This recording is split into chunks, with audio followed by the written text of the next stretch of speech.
What's up, everybody? Hope you guys are having a great day. I'm Biscuit Dog, and we're back in Kenshi. Season 2, Episode 1, you guys. We've got a lot of stuff to cover. There's a lot of planning going on, and things are getting pretty exciting, actually. I just need your guys' input on a few things, because I don't really know where to go from here. I've got a few options, but I just want to clear it up with you guys. Alright, if you're new, welcome to the channel.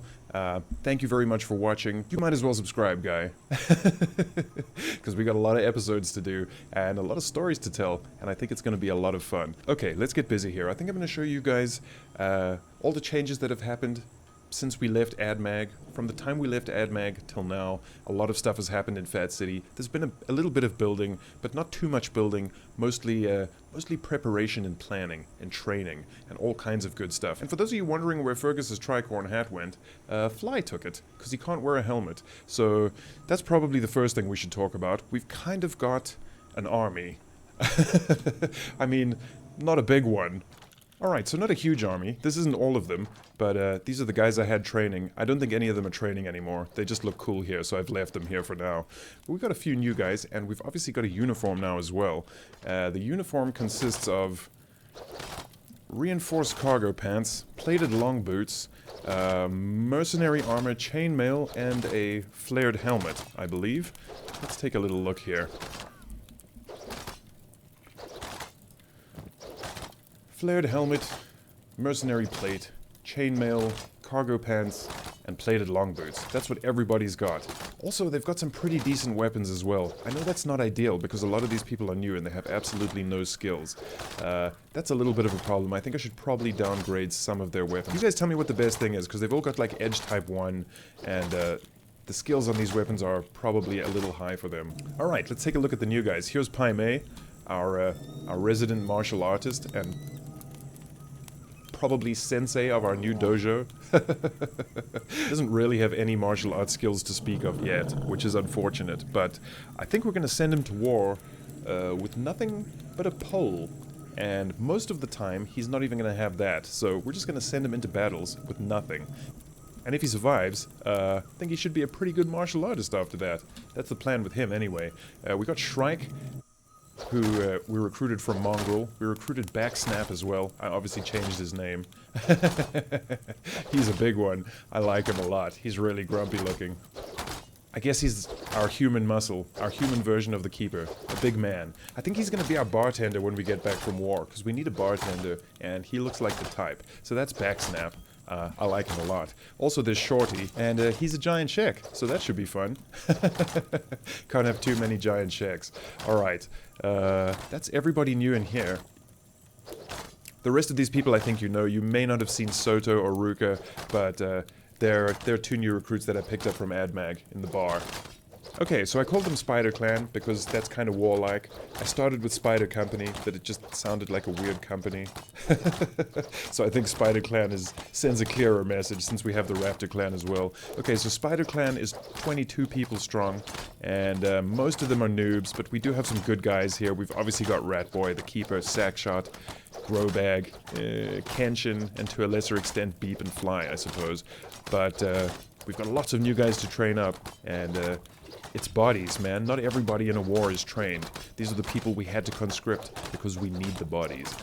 Alright, next is the ninja. So, Raptor Clan's all here. We've got a new one, the Taker, who is our first Shek ninja.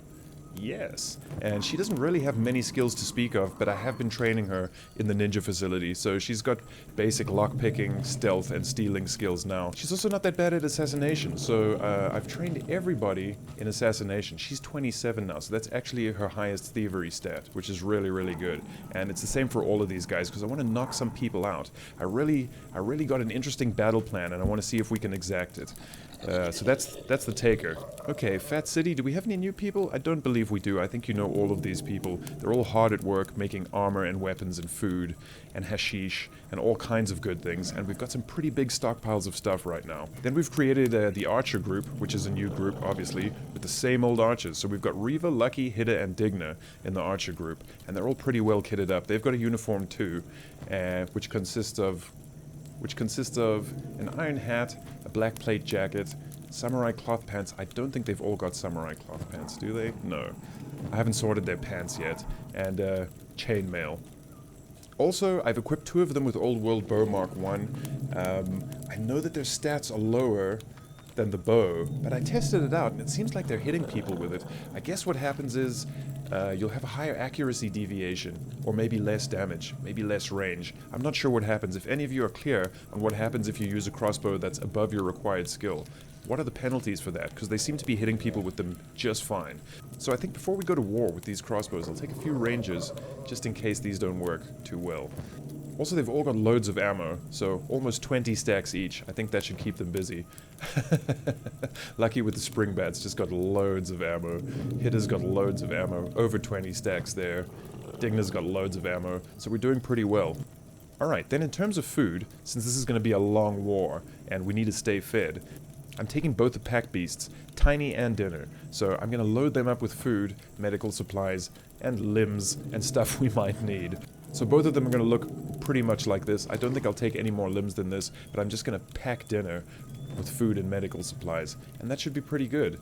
As far as the plan goes, Ratboy's still got the Bugmaster on his shoulder, as you guys can see. I've got a few interesting ideas for this. Thanks for all of your suggestions and stuff. I've kind of rolled them all into one thing, and I have a loose plan.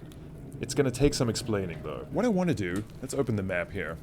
What I want to do is, get everybody to the forward recon base. So that's the Archers, Spider Clan, and Raptor Clan, all of them to the forward recon base. Then take the Raptor Clan on a kind of reconnaissance mission. See if we can get them into stack without being noticed. I don't know if that's going to be possible, but it's worth a try.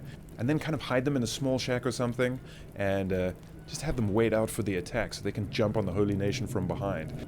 Then what I want to do is take somebody, a human obviously, possibly Ratboy, and dress him up like a paladin, since we have an entire paladin's uniform, with the Bugmaster on his shoulder, and try hand in the Bugmaster again. Then if that works, once they've locked up the Bugmaster, go and free him again and run away, just so that he causes all kinds of mayhem inside stack. That would be great. That's my first choice. My second choice would be to just drop him somewhere inside stack. So run in with him, drop him on the floor, and run out again. All hell should break loose after that, so that's another idea. The other idea I had was to dress him up as a paladin and lay him on the steps of stack and see what happens. So those are my 3 options. If you have a better idea, let me know about it, or if you want to see one of those, tell me which one to try, and we'll do that. So I really want to do something cool with the Bugmaster. The cool thing about these plans is, the Shek hate the Holy Nation, so loosing the Bugmaster on the Holy Nation, surely that'll make the Shek happy. The Bugmaster gets a chance to survive. Some of you said he's done no harm, and he's totally misunderstood. So, if we leave him in there, and they start fighting him, and he wins, he gets to go home. And then obviously the third big plus is if we manage to hand him into the Holy Nation for the bounty, we get another 100,000 cats. So those are kind of my ideas with that. Before we even get to stack, though, we know there's going to be a few patrols on the way there, most likely. So I'd like to try out my battle plans on those new patrols. What I really want to do is kind of hide the Spider Clan, stealth and hold behind a dune somewhere, and then open fire with the Archers on the Paladins, draw them in, and when they're close enough, pull back with the Archers and send in the Spider Clan. I think that will be a lot of fun, you guys. I don't know how it's going to work out. It might be complicated. Thank God there's a pause button. That's all I'm saying. Because we're going to have to do some quick moves. That's the plan, though, anyway. That's the loose plan for taking stack. I think we should start at stack, because I don't want the United Cities moving into Holy Nation territory. So I figure if we start at stack and start clearing the Holy Nation from south to north, the Shek should move in and not United Cities, because let's face it, we hate United Cities, so that would be no good. Having United Cities right next to us is just as bad as having the Holy Nation right next to us. Okay, so this all sounds very confusing, and if you don't know what I'm talking about, we're using Shidan's Reactive World mod, which lets you fight the Holy Nation and vanquish them, and once you vanquish them, surrounding factions will move into their old cities. So if we take stack, I'm pretty sure it'll become a Shek town, and that's going to be good news for us, you guys. I think that's going to be our first act in the war against the Holy Nation. Take stack, and then continue north. There's so many settlements to clear out, though. Bad Teeth, all the farms, all the little outposts, military bases, and then obviously the big stuff, like Rebirth. Rebirth's going to be a mess. It should be fun, you guys. So this should be a pretty epic war if we survive. I mean, we may all die trying to take Stack. Stack is no joke. Maybe we want to start on something a little smaller. I don't know what you guys think. Let me know. Maybe the holy military base. Maybe a farm. I feel like we can take Stack though. If we're smart enough and fast enough, I think we can do it. We have enough supplies. We have enough men. We maybe don't have enough skill. That's the only thing I'm worried about. Like the bottom row of people in the Spider Clan here are not that experienced. So that's really my only worry, since they've got lots of heavy armor and pretty high level weapons. They may all go down pretty quickly. They are going to learn a thing or two though, if they survive. If you guys have got better ideas, let me know. I'm open to all of it, and if I think it's good, we'll do it. So what if we changed in Fat City? We've kind of started making our brewery into a brewery slash bar. We have this epic meeting table with Fergus's second throne, so that's pretty cool. For the longest time, we haven't had a bar. We had one in the beginning, and it was a really cool place for everyone to hang out, but we haven't had one for a while, so I'm glad we have this now. It's a nice place for everyone to sit down and relax, chew the fat, take a load off. You guys know what I mean. Despite the fact that this table is massive, we still don't have enough seats, so we might need a few little tables around the place as well. We're getting a lot of guys. We're getting a lot of guys right now. So we've added Kang's gravestone, so now it's Jane and Kang. Rip Jane and Kang. It's a pretty lonely graveyard, but to be honest, I want to keep it that way. If this is full, things have gone badly. I mean, obviously we're going to lose people during the war, but if this place gets full, we've done something badly wrong.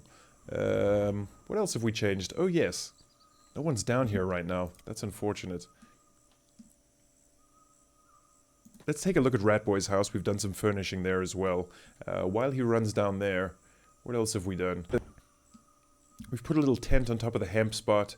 We're processing lots of hemp right now. So if you take a look at this fuel storage, we've got 100 in there. I think we've got 6 in there. Yeah, we've got 90 hashish packed and ready to go, and we're making more all the time. Wall's busy on it right now, in fact.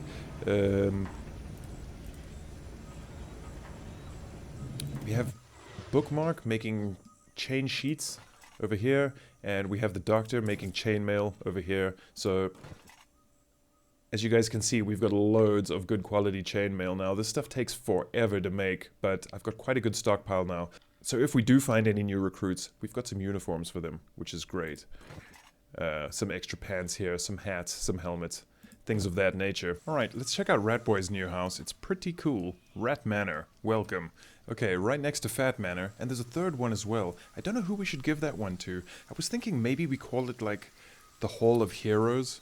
Stack a bunch of beds in it and make it the place where the army sleeps. That's a possibility, but it is a very, very fancy barracks. There's plenty of candidates for its residents though, so if you guys have suggestions, please let me know about that too, and we'll put somebody else in here, but as it stands, this one's empty. So Rat Manor's pretty cool. One thing I did find out about these smaller outposts is if you're trying to put fancy rugs on the floor, you can't see them on the ground floor. They place just below the floorboards, so they're a complete waste. So that kind of sucks, because there's no fancy rugs for the ground floor. Top floor, fancy rugs aplenty, but the ground floor is a little tricky. Okay, so all we have in here really is one chest, but it's full of teeth. Strangely, this is the Bugmaster's entire treasure, as far as I can tell. I don't think I left anything behind, and I've checked everybody, and I've put all the teeth in here. But it doesn't fill up this chest, and I'm pretty sure it filled up his chest. Maybe it didn't. Maybe he had stacks of 3 or something. I'm not too sure. But anyway, this is all the teeth I could find, and here they all are. So for those of you concerned about Fergus's new teeth, there's plenty teeth for Fergus right here, you guys. I've also stacked the lore books in here too. These are pretty funny, actually. Especially the self-help Holy Nation books, like the Guiding Light one, How to Tell if Your Loved Ones Are Skeletons. Perhaps their skin feels cold to the touch?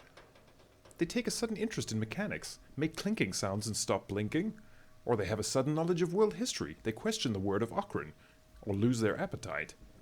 Obscure speech displaying humor and joke-making can be surefire sign of possession. Read on for our proven testing methods and common warning signs. That's great. So all the lore books are in here. These are all the lore books I could find. I think we might have lost some in that tower that we had to deconstruct a while back, but there's still quite a collection here, and obviously we'll pick them up as we find them in the world. So that's really all that's in Ratboy's mansion right now. He's got a bedroom. It's rather roomy.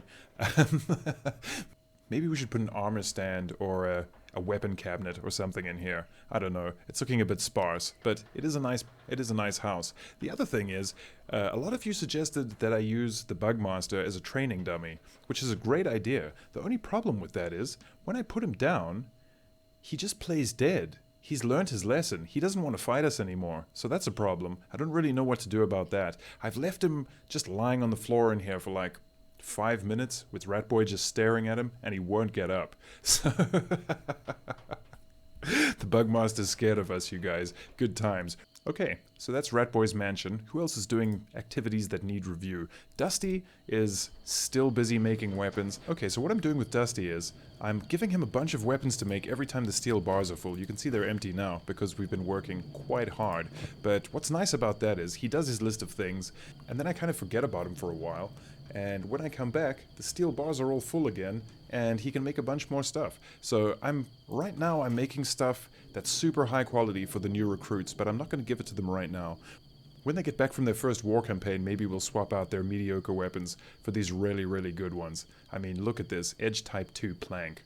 1.26 cutting damage, 1.80 blunt damage. That's pretty damn good. He's made a lot of weapons as well, so we've got all kinds of shiny new weapons of all kinds of grades. We've got a few old ones as well. I think we'll probably sell some of these, but that's what Dusty's up to. Gecko's also been really, really busy with the crossbows and the bolts. So we've got 20 stacks of regular bolts here, but you saw how many we've given to the ninja. So she had made loads and loads of bolts. She's also made a fairly good collection of crossbows. So we've got all of those.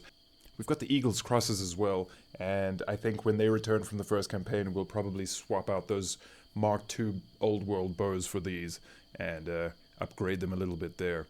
So things are going pretty well at Fat City. I don't really have much more news. I think this is probably going to be a little bit of a shorter episode than normal. I'm sorry for that. My life has been crazy, you guys. I know you don't really care, but I've been struggling to find the time to make this video. And I think this is probably going to be the last Kenshi this week, and then we'll start again on Monday like normal. I know that sucks, but I just don't have the time. Alright, you guys, I think that's all the new people and all the changes, and we're pretty much ready to go to war. We've just got to fill the Garou with food, and we'll be good to go.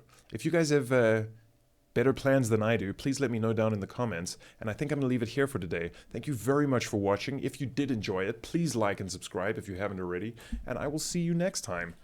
Peace.